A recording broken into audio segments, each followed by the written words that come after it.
नमस्कार दोस्तों, lifeline astro channel में आपका एक बार फिर से स्वागत है। दोस्तों, आज एक बहुत महत्वपूर्ण विषय है। बहुत महत्वपूर्ण विषय पे आपसे बात करेंगे। जैसा कि आप जानते हैं, कुंडली में 12 राशियां होती हैं और 9 ग्रह होते हैं। 9 ग्रह कुंडली में अपना प्रभाव देते हैं। कुंडली में ग्रहों को उनकी स्थिति के अनुसार देखते हैं। ग्रहों की डिग्री को देखकर यह तय किया जाता है कि कौन सा ग्रह बलवान है। कुंडली में सबसे अधिक डिग्री वाला ग्रह आत्मकारक ग्रह कहलाता है और सबसे कम डिग्री वाले ग्रह को दाराकारक ग्रह कहते हैं। दाराकारक ग्रह जो होता है ये बहुत महत्वपूर्ण ग्रह होता है। ये जो 9 ग्रह हैं, इसमें राहु और केतु की गणना नहीं की जाती है दाराकारक ग्रह के लिए। संस्कृत में दारा का मतलब जीवन साथी होता है, पति या पत्नी समझ सकते हैं आप, और कारक का मतलब संकेतक है। इस प्रकार कारक ग्रह जो होता है आपके जीवन साथी का कारक ग्रह माना गया है। बहुत इम्पॉर्टेंट, ये बहुत ही महत्वपूर्ण ग्रह होता है दाराकारक ग्रह। नवांश कुंडली में जो नवांश कुंडली होती है, आप जानते होंगे नवांश कुंडली, उसमें निम्न डिग्री वाले ग्रह की स्थिति को ज्योतिषियों द्वारा आपके साथी के बारे में गहन ज्ञान प्रदान करने वाला ग्रह माना जाता है। दाराकारक के अध्ययन से विवाह के उद्देश्य और अपने पति या पत्नी के संबंध को समझने में भी मदद मिलती है। आप किसी व्यक्ति के साथ आसानी से घुल मिल सकते हैं, ये आप इस ग्रह की स्थिति से जान सकते हैं। दाराकारक ग्रह के द्वारा हमें पति या पत्नी का चुनाव हम दाराकारक ग्रह के हिसाब से भी कर सकते हैं, क्योंकि अलग अलग ग्रहों की अलग अलग सोच जीवन साथी के लिए बनती है। हम जीवन में सोचते हैं कि हम ये जीवन में सोचते हैं कि मेरी पत्नी या पति कुछ इस तरह का हो, लेकिन ये ज़रूरी नहीं है कि वैसा ही जीवन साथी हमें प्राप्त होता है। कभी कभी ऐसा होने पर बहुत ज़्यादा दिक्कतें भी आती हैं, क्योंकि हम सोचते कुछ और हैं और लाइफ पार्टनर मिलता है कुछ अलग स्वभाव का। फिर इसमें अलगाव की स्थिति भी आती है, अलगाव की स्थिति उत्पन्न होती है और ऐसे देखा गया है तनाव की स्थितियां पैदा होती हैं। और ये दाराकारक ग्रह जो होता है अलग अलग भाव में अपना रिजल्ट देता है, और इनके जो दाराकारक आपकी कुंडली में कौन सा ग्रह बन रहा है उसके हिसाब से, उसके स्वभाव के हिसाब से आपकी मानसिकता होती है। और आपका विवाह जो होता है अगर इसके विपरीत होता है तो तनाव की स्थिति उत्पन्न होती है। तो दाराकारक ग्रह के बारे में सबसे पहले जानना ये ज़रूरी है कि इन ग्रहों में अलग अलग जो ग्रह होते हैं इनका स्वभाव कैसा होता है। ये दाराकारक ग्रह अगर बन जाते हैं तो इनका स्वभाव, व्यक्ति का स्वभाव उन ग्रहों के हिसाब से कैसा होता है, सबसे पहले ये जानेंगे। सबसे पहले दाराकारक ग्रह के बारे में जानने के लिए, सभी ग्रहों को अलग अलग स्वभाव देखने के लिए सबसे पहले चंद्रमा की बात करेंगे। जैसा कि हम जानते हैं कि चंद्रमा बहुत शांत स्वभाव का होता है। इसका जो चंद्रमा कारक हैं बहुत ही शांति शीतलता के कारक हैं।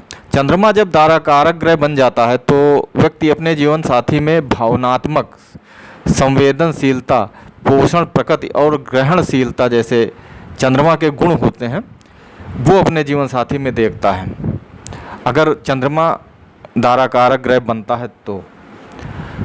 इसी प्रकार से जब सूर्य दाराकारक ग्रह बनता है, आप जानते होंगे सूर्य को राजा ग्रह के रूप में देखा जाता है। व्यक्ति के जीवन साथी या साथी में ऐसा व्यक्ति जो होता है आत्मविश्वास, नेतृत्व और व्यक्तित्व जैसे सूर्य के गुण होते हैं उस प्रकार से देखना चाहता है। व्यक्ति चाहता है कि उसके जीवन साथी में मजबूत उपस्थित और एक प्रभावशाली व्यक्तित्व हो। इसी प्रकार से शुक्र जब दाराकारक ग्रह बनता है शुक्र ग्रह जो होता है, जब दारा कारक ग्रह बनता है, उसकी डिग्री सबसे कम अगर कुंडली में है तो दारा कारक ग्रह हो जाएगा।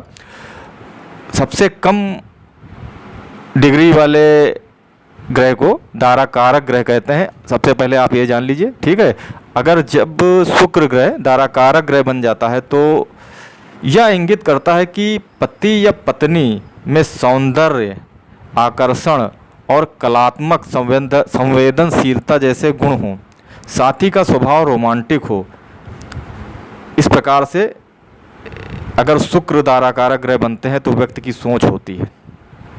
इसी प्रकार से दारा कारक ग्रह शनि होने पर व्यक्ति को पुराना साथी और गंभीर रूप, जो रिश्तों में बहुत गंभीर हो और रिश्तों में बहुत समर्पित हो, ऐसा व्यक्ति चाहता है अगर दारा कारक शनि बनते हैं कुंडली में। इसी प्रकार से मंगल आप जानते होंगे, जिस पुरुष या स्त्री का मंगल की ओर झुकाव हो जाता है, मतलब मंगल की ओर झुकाव जिसका होता है, वो अपने साथी में मजबूत इच्छा शक्ति और बहुत तार्किक व्यक्तित्व ढूंढता है। ऐसा अगर दारा कारक मंगल बनता है तो कुछ इस प्रकार से व्यक्ति की सोच होती है। इसी प्रकार से बुध जानते होंगे, वाणी के कारक होते हैं। दारा कारक अगर ग्रह बनते हैं बुध, तो जीवन साथी या साथी में व्यक्ति बुद्धि, विचार, कौशल और अनुकूलता जैसे बुद्ध के गुण होते हैं, वैसा स्वभाव चाहता है। अब बात करेंगे गुरु की। गुरु आप जानते होंगे बहुत ही शुभ प्लैनेट माना गया है, कुंडली में बहुत शुभ ग्रह माना गया है। गुरु जब दारा कारक ग्रह बन जाते हैं तो व्यक्ति अपने जीवन साथी में ज्ञान और आध्यात्मिकता, उदार और रिश्ते में वृद्धि और मार्गदर्शन हो। मतलब ये चाहता है कि व्यक्ति में मार्गदर्शन हो, ऐसा स्वभाव हो, ऐसा चाहता है। तो दोस्तों ये तो बात हुई कि अगर कुंडली में अलग अलग ग्रह दारा कारक ग्रह बन जाते हैं तो व्यक्ति का अपने जीवन साथी या साथी के लिए कैसी सोच होती है, कैसा साथी चाहिए हमको, ये सोच कैसी होती है।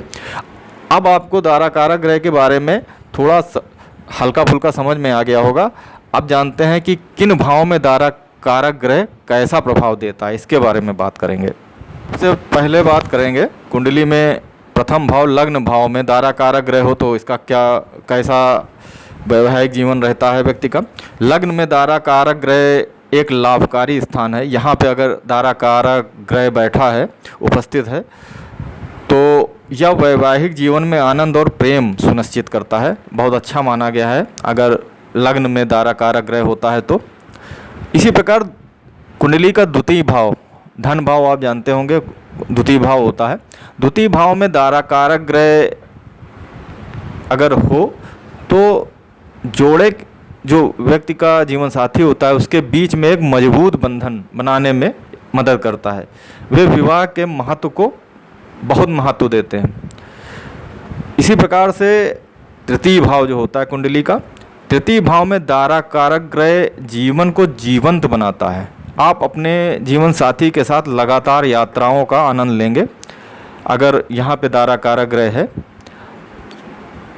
कुंडली का चतुर्थ भाव, फोर्थ हाउस में दारा कारक ग्रह अगर उपस्थित है तो इंगित करता है कि आपका जीवन साथी आपके जीवन में भावनात्मक समर्थन लाएगा या एक खुशहाल मिलन होगा। बहुत अच्छा यहाँ पे माना गया है। इसी प्रकार से पंचम भाव कुंडली का, अगर पंचम भाव में दारा कारक ग्रह है तो आपका जीवन साथी आध्यात्मिक, रचनात्मक, रोमांटिक और हंसमुख स्वभाव का होगा। छठा भाव जो होता है ये, यहाँ पे दारा कारक ग्रह अच्छे नहीं माने जाते हैं। यहाँ पे दारा कारक ग्रह होने पर विवाह को सफल बनाने के लिए दोनों भागीदारों को प्रयास करने की आवश्यकता होती है, क्योंकि काफ़ी खराब माने जाते हैं, यहाँ पे अच्छे नहीं माने जाते हैं फिलहाल।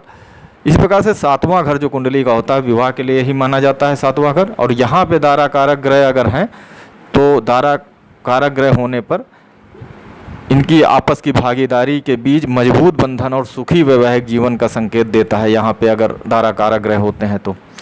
इसी प्रकार से अष्टम भाव कुंडली का अष्टम भाव हालांकि खराब भाव होता है कुंडली के अष्टम भाव में दाराकारक ग्रह आपकी शादी में, आपके जीवन में, शादी के बाद आपके जीवन में बदलाव लाता है। यहाँ पे अगर दाराकारक ग्रह होता है तो नवम भाव कुंडली का, नवम भाव आप जानते हो भाग्य का भाव होता है। नवम भाव कुंडली का बहुत त्रिकोण भाव है, बहुत अच्छा भाव माना जाता है। यहाँ पे अगर दाराकारक ग्रह होते हैं तो आपका साथी दार्शनिक और अत्यधिक, बहुत ही अधिक ज्ञानी होगा, ऐसा बताया गया है। कुंडली का इसी प्रकार से दसम भाव, कुंडली का दसम भाव जो होता है संघर्ष का भाव होता है, पिता का भाव होता है, राजनीति का भाव होता है। दसम भाव में अगर दाराकारक ग्रह विराजित हैं, दाराकारक ग्रह हैं, तो आपका जीवन साथी एक उच्च कैरियर उन्मुख भागीदार हो सकता है आपके लिए। इसी प्रकार से 11वें घर में दाराकारक ग्रह आप जो अगर होगा तो आपका जीवन साथी जीवन में वित्तीय समृद्धि और अवसर लाएगा, ये भी बहुत अच्छा है। कुंडली का जो 12वां भाव होता है द्वादश भाव, अगर यहाँ पे दाराकारक ग्रह हैं, यहाँ पे दाराकारक ग्रह होने पर आपका जीवन साथी आपके और आध्यात्मिकता या विदेशी भूमि के बीच संबंध बनाता है, यह भी बहुत अच्छा माना गया है। तो दोस्तों आज दाराकारक ग्रह के बारे में बात हुई, किन किन स्थानों पे दाराकारक ग्रह अपना शुभ फल देते हैं। दाराकारक ग्रह अगर कुछ स्थानों पे हैं तो बहुत अच्छे परिणाम देते हैं अपना, और इसके बारे में भी बात हुई कि दाराकारक ग्रह कौन सा ग्रह दाराकारक ग्रह आपकी कुंडली में है, उसके हिसाब से व्यक्ति का स्वभाव भी होता है, और कभी कभी उसके स्वभाव के हिसाब से स्त्री जीवन साथी जो है उसका नहीं मिलता है, तो तनाव की स्थिति भी देखने को मिलती है। तो दोस्तों आज जाना दाराकारक ग्रह के बारे में, बहुत ही महत्वपूर्ण ग्रह है दाराकारक ग्रह।